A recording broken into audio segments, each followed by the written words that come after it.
તો હાલો મિત્રો, કેશોદ ગામના બરસાના સોસાયટીમાં ગણપતિ બાપાના દર્શન કરાવશો અને અમરનાથ જેવી શિવલિંગ બનાવી એના પણ તમને દર્શન કરાવશો. વિડીયોમાં બન્યા રહીજો.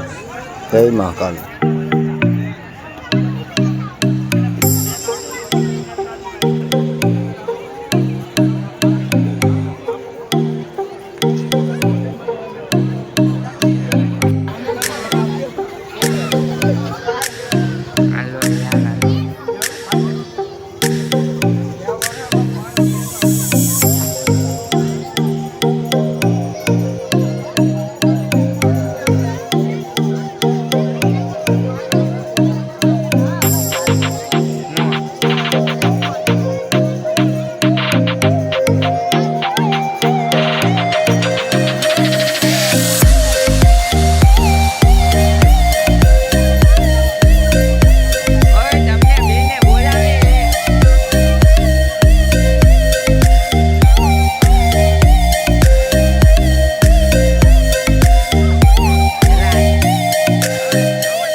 લાઈક કરો, શેર કરો, સબસ્ક્રાઈબ કરો અને વિડીયો કેવો લાગ્યો તમે કોમેન્ટમાં જરૂર જણાવજો.